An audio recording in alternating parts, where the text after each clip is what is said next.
सच बोलना मना है, ये राजा ने कहा है। जी। इस जुर्म की सज़ा है, ये राजा ने कहा है। मुजरिम तो कई और थे इस शहर में, लेकिन घर मेरा तोड़ना है, ये राजा ने कहा है। मुजरिम तो कई और थे इस शहर में, लेकिन घर मेरा तोड़ना है, ये राजा ने कहा है। ये मेरा मैं पूछ रहा हूँ कि नेता अगर आपको कह रहे हैं गड्ढे में जाने के लिए, आप जा क्यों रहे हो?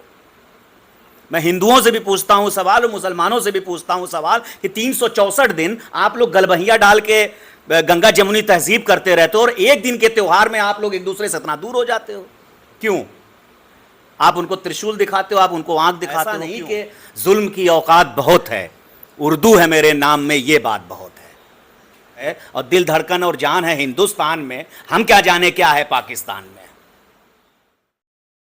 बोल के लब आज़ाद हैं तेरे, बोल के तक ज़बां है तेरी।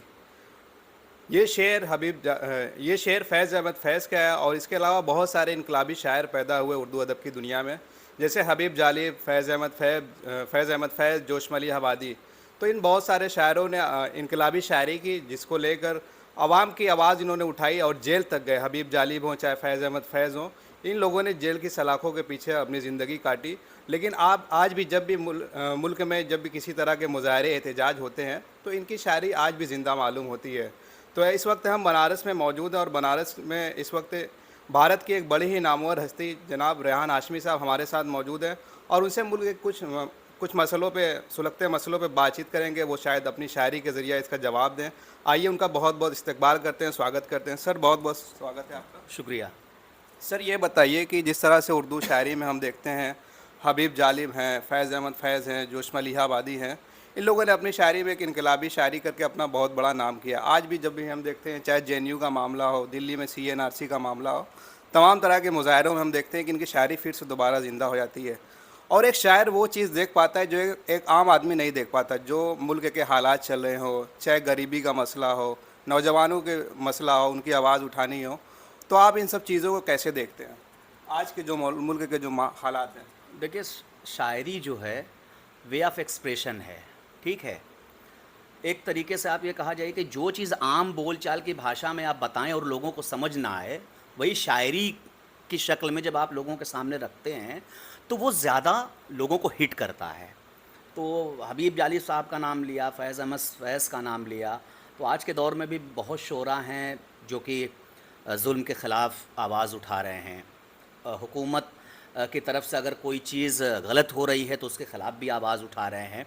तो आवाज़ उठाने वाले अभी भी, कल भी थे और आज भी हैं, और जब तक चीज़ें रहेंगी तब तक ये काम चलता रहेगा। मैंने एक शेर कहा था कि ज़ालिम से कहो जेल की तादाद बढ़ा दे, ज़ालिम से कहो जेल की तादाद बढ़ा दे, ज़िंदा हैं अभी मुल्क में सच बोलने वाले, और हवा है तेज़ तो मुंडेर पे दिया रख दो, उसे बताओ कोई है जो सच बोल सकता है। जी, इससे पहले अभी कुछ साल पहले जब मैंने देखा था कि इस तरह का माहौल, जब अभी भी माहौल बहुत सही मेरे हिसाब से नहीं चल रहा है, तो मुश्तबा हुसैन साहब हैदराबाद में एक उर्दू के मुसन्निफ़ थे, अभी इंतकाल हो गया है, तो उन्होंने अपना पद्मश्री का अवार्ड लौटा दिया था हुकूमत को। बहुत सारे साहित्यकार ऐसे थे जिन्होंने अपने एहतजाज में ये अवार्ड लौटाया, लेकिन उसके बाद बहुत सारे ऐसे भी साहित्यकार थे, जैसे प्रसून जोशी है, एक बड़ा नाम है, और जो हुकूमत के लिए मनोज मुंतशिर है, जो अपने आप को बहुत बड़े शायर कहते हैं, लेखक हैं, हुकूमत की बात बोलते हैं। लेकिन मुझे लगता है नहीं कि शायरों को इस तरह से हुकूमत की बात में बात मिलानी चाहिए। आप कैसे देखते हैं? देखिए, आपका सवाल बहुत जायज़ है, और आप जो पूछना चाहते हैं हमसे, हम तो शेर में ही जवाब देंगे। मैं 4 मिसरे पढ़ दे रहा हूँ, हो सकता है आपको जवाब भी मिल जाए, और आपके नाज़रीन जो आपको आपके टेलीकास्ट को देखेंगे उनको भी शायद ये लगे कि मैंने शेर का जवाब दे दिया है। मुद्दत हुए इंसाफ की तारीख़ दुनिया बदल गई, मुद्दत हुए इंसाफ की दुनिया बदल गई, तारीख़ पे तारीख़ पे तारीख़ टल गई, हर जुर्म हमारा है हुकूमत ने कहा तो गूंगे की गवाही भी कचहरी में चल गई। शायद आपको आपका जवाब मिल गया हो। जी जी बिल्कुल। ये अब तो नाजरीन के ऊपर ये है कि आप वो कैसे इसको समझते हैं, क्योंकि एक आम आदमी शायद बहुत जल्दी नहीं समझता, लेकिन जब ये समझता है तो बात में बहुत गहराई होती है। और इसके अलावा भी जब भी देखा गया कि बहुत सारे लोग, अब कहा जाता है कि हुकूमत के ख़िलाफ़ नहीं बोलते, जैसे अभी नू हरियाणा में तशद्दुद हो रहा है, वहाँ पे लोगों के घर पे बुलडोज़र चलाए जा रहे हैं। आपका भी एक शेर बड़ा वायरल हुआ था बीच में 2022 जून का कोई मुशायरा था भदोही में, तो उसमें आपने कोई शेर कहा था, अगर आप वो सुना दें। सच बोलना मना है, ये राजा ने कहा है। जी। इस जुर्म की सज़ा है, ये राजा ने कहा है। मुजरिम तो कई और थे इस शहर में, लेकिन घर मेरा तोड़ना है, ये राजा ने कहा है। ये मेरा शेर था। हुकूमत जो भी चीज़ कर रही है, ऐसा नहीं है कि हिंदुस्तान में लोग बोलने वाले नहीं हैं, लोग बोलने वाले हैं, काम भी कर रहे हैं। और मुझे उम्मीद है कि हिंदुस्तान की जो कौमी यकजहती है, गंगा जमुनी तहज़ीब है, उसको तोड़ने के लिए कितनी भी कोशिशें की जाए, हमारे हिंदुस्तान का हिंदू और मुसलमान का जो ताना बाना है, मेरे हिसाब से वो कभी टूटने वाला नहीं है।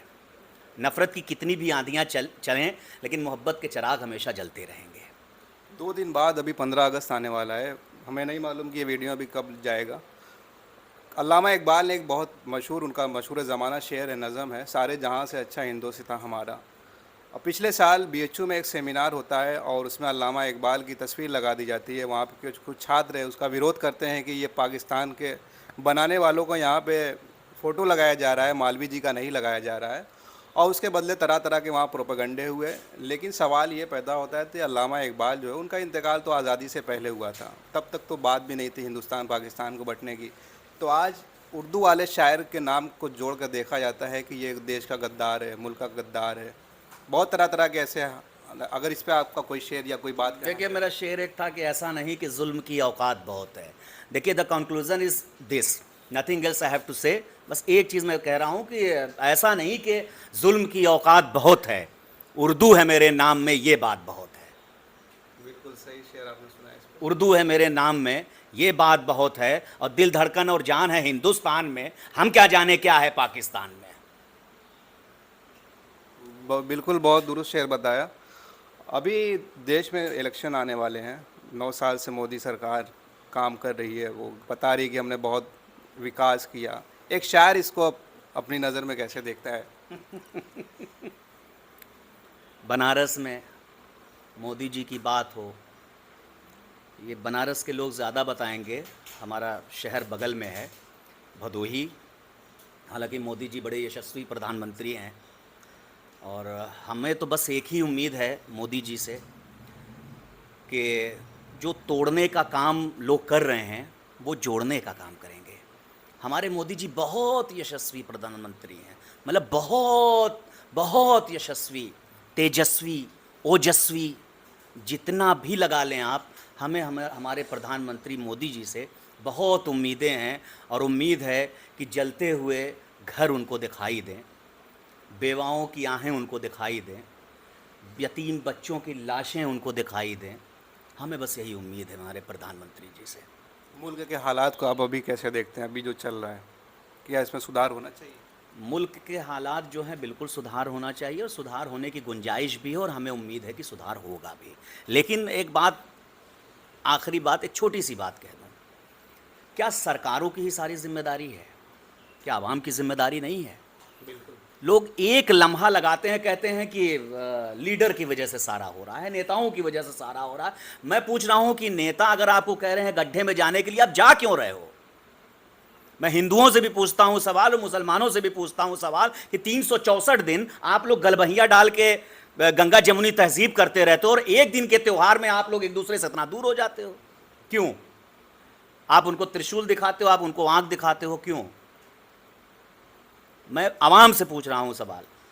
आप बदलिए, हम बदलें। कोई सरकार कुछ भी कराना चाहे, कुछ नहीं करा पाएगी। लेकिन नफरत की जो खाई है वो तो बराबर गहरी होती जा रही है। नफरत की खाई पाटी भी जा सकती है।